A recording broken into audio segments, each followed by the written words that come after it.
what's happening there, but I'm sure you'll address some of the issues there about what's happened in Namibia from a Paladin perspective, and also just as importantly and more broadly uranium supply perspective in the short term. So, Alex, over to you on an update on Paladin.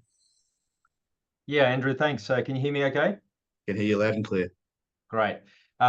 Look, Andrew, first of all, thanks very much for inviting us to the conference. I think we respect this event, and it's one of these really great events. I can see you had a really great lineup, and I listened to some of the presentations beforehand.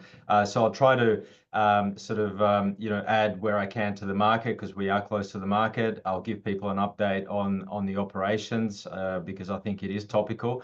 But we do appreciate being part of it, and we consider yourself as a bit of a thought leader in this space, someone who can decipher the short-term white noise from what is actually happening, longer-term trends. So really do appreciate it. I'll jump into the presentation. Can you see that okay? We can indeed, Alex. Great. So look, as you know, 2024 was was a defining year for us. In that we've restarted our Langer Heinrich mine in Namibia. Today, that mine has, or to December 24, that mine has produced 1.8 million pounds of uranium. That project was restarted on time and on budget. And despite ramp-up issues, the ramp-up is going very well. We've obviously had some rains recently, which has sort of hampered the acceleration of the mining activities. But it is a globally significant operation, and once it's ramped up, we expect to be really strongly accretive in our portfolio. We also acquired Fission Uranium Corp last year, and we have added PLS project to our stable of assets that we have around the world, and we can talk about that more as well. So what we've really done is we've created an independent, globally significant uranium producer with a multi-decade portfolio of assets that give people exposure to really the uranium fundamentals in the short, medium, and the longer term.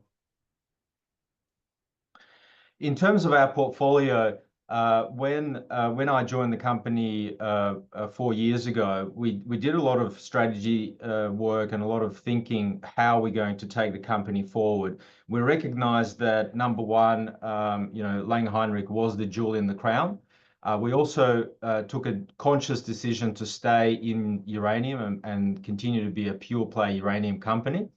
We also, and the reason for that is because simply we saw the margins in mining, far outweigh the margins in other forms of the nuclear fuel cycle, in conversion and enrichment, and that's where our expertise was. So that was a conscious decision for us. We also consolidated ownership in Michelin, which we believe was a very core asset for us to 100%, and we've divested some interest in non-core assets like the Kailikera mine in Malawi. But what we've recognized is that we had a bit of a hole in our portfolio, more from an immediate point of view, in something that we could something meaty we could work on immediately after we had Langer Heinrich up and running, and we quickly filled that hole with the PLS project in Athabasca. We always thought if you're going to be a serious uranium producer, you have to be in Athabasca, and we're really proud now to be there and to have the PLS project, and we're making real progress on that project as we speak. So we obviously completed the acquisition in December. We have since signed 2 First Nations agreements with the 2 key First Nations in that area, which was a big win for us particularly because of some of the white noise around around the First Nations support. We've proved to the market that the First Nations, the key First Nations groups, are supportive of the projects. We're really pleased to sign those mutual benefit agreements. And by the way, Fission has been working with all of the First Nations groups there for many years, and we expect to sign the other agreements in due course as well. There's a lot of work that's going on the environmental approval and the permitting timeframes, and we'll update the market on that. But also, we've secured our non-resident ownership policy exemption, which we announced earlier this month. That was a big one for us because, again, there was a lot of noise in the market that Paladin is a foreign entity and only Canadians will be allowed to operate uranium mines, as is the current Canadian policy. We have got that exemption now, as we have for Michelin projects. So we can own and operate that project on a 100% basis.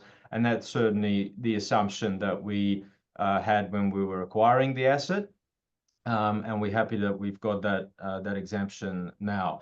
So look, we've created a portfolio of assets that give people exposure all the way, as I said, through from the short term to the long term timeframe in the cycle. With our Langer Heinrich asset producing and having been cash flow positive from operations for the 6 months of this fiscal year, first 6 months of this fiscal year.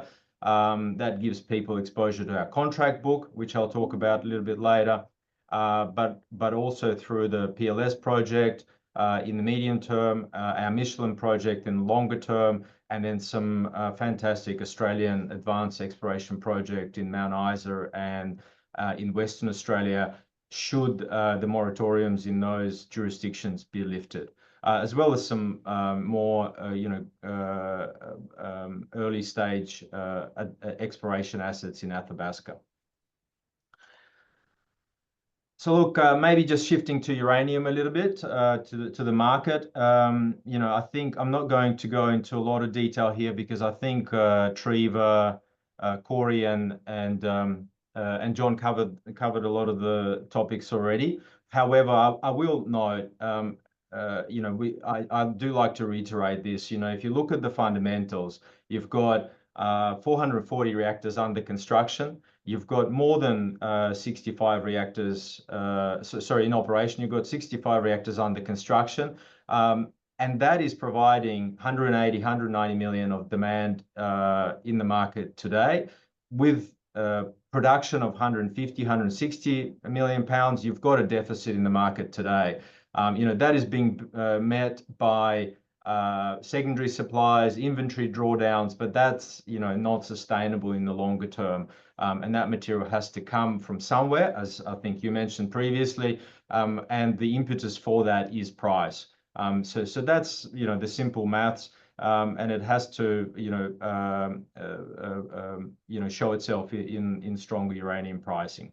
Now, the other thing here that I'll note is China dominating the build-out program. So they've got 150 reactors planned over the next decade, and they've got 30 under construction. We were recently talking to our Chinese customers. They corrected me on this. They said we have 40 reactors under construction. So whilst the rest of the world is talking about building reactors and how great nuclear is and how it's going to save the world, our Chinese colleagues are building reactors, and they're doing it very fast. They're building it at a rate of they're taking them 5 years to build a reactor these days. I mean, that is light speed in terms of what the West takes to build a reactor. So we consciously positioned ourselves to contract both with the Western utilities as well as the Chinese utilities. And we're really, proud to be associated with that build-out program in China. In terms of the markets, I think, again, just very quickly, we do see the markets returning to fundamentals, but I think it's still early days, as many people have noted. The volumes in term contracting do dictate the outlook. The volumes have increased in the last 3 years, but they're still probably, low, and they're certainly below replacement levels. We've got over £1 billion of uncovered requirements that the utilities have, and again, as John and Corey has noted, and Treva, these utilities have to come to the market, and they've got a contract, and that will have a price impact. The issue, I think, is that, again, as I said, the Chinese utilities seem to be front running that and seem to be ahead of the curve, but the Western utilities will have to follow because of those uncovered requirements.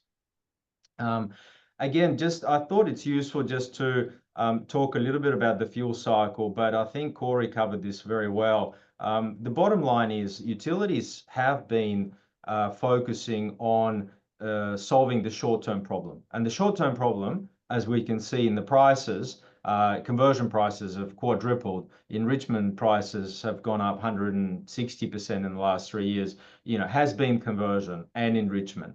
And that's kept the utilities a little bit out of the term contracting. However, as I said, the term volumes have improved. And we have seen certainly strong term contract inquiry and activity. We signed 4 contracts in the last 6 months.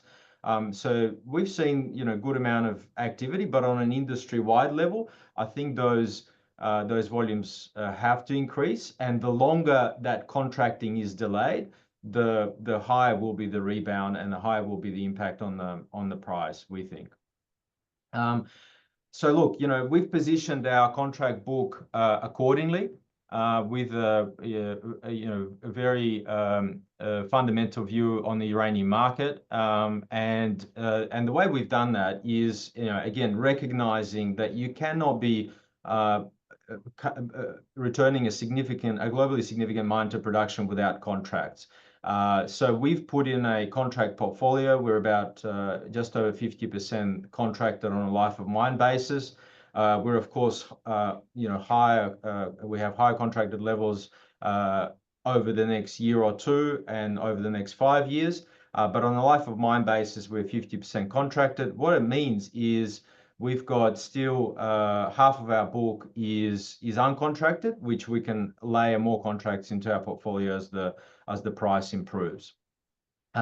We have focused on the market-related component more heavily, again, because we think that the dynamics are such that they have to come through in the attractive uranium pricing. So 40% of our book is market-related pricing, 13% is base escalated. And we have also focused on leading tier 1 industry counterparties and a diversification of those counterparties from the Western utilities to the Chinese and the Japanese utilities as well. So, to give you a feel for our customers, they represent almost 40% of global uranium consumption. So we contract with the top leading industry parties in nuclear and in uranium. We contract with the primary consumers of uranium, and we have the best leading counterparties in our portfolio. So look, just to finish off and to summarize, we've returned Langer Heinrich Mine to production. We've executed on our M&A and growth strategy. The focus really now for us is unlocking the value in each of those assets. So really, it's about successful ramp up at Langer Heinrich.